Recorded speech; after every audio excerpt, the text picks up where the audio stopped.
solutions so that we might move forward as a people, as a community, as a world. We're reading one page at a time. We are now on page 59. Reading one page at a time. Read with us daily. Readers are leaders. Start a revolution in your mind.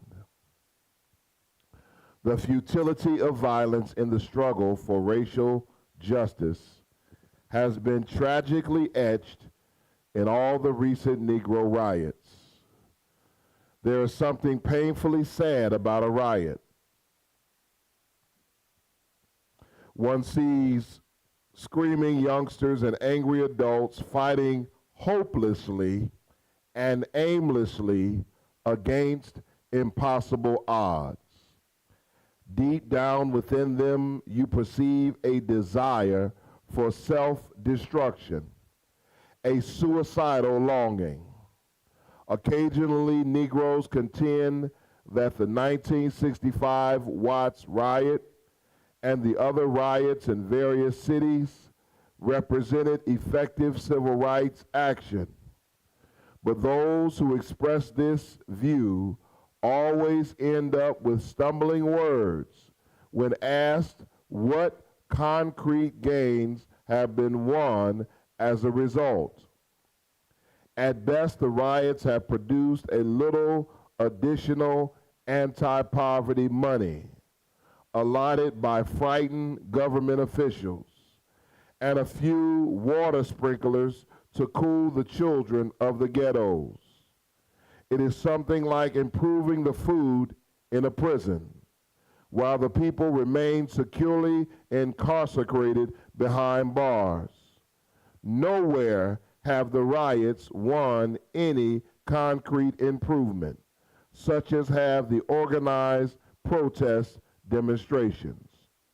It is not overlooking the limitations of nonviolence and the distance we have yet to go to point out the remarkable record of achievements that have already come through nonviolent action. The 1960 sit-ins desegregated lunch counters in more than 150 cities within a year. The 1961 Freedom Riders put an end to segregation in interstate travel. The 1956 bus boycott in Montgomery, Alabama, ended segregation on the buses not only of that city, but in practically every city in the South. The 1963 Birmingham movement and the climactic March on Washington won passage of the most powerful civil rights law in a century. The 1965 Selma movement brought enactment of the voting rights law. Our nonviolent marches in Chicago last summer brought about a housing agreement which, if implemented, will be the strongest step toward opening housing taken in any city in the nation. Most significant is the fact that this process occurred with minimum human sacrifice and loss of life. Fewer people have been killed in 10 years of nonviolent demonstrations across the South than were killed in one night of rioting in Watts. You go ahead, Dr. King. You go ahead, brother, brother, brother. I hear you talking. Join us tomorrow.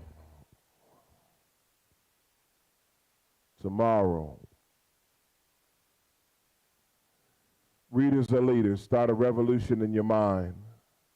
Ideas are the most powerful force in the universe. As a man thinketh, so is he.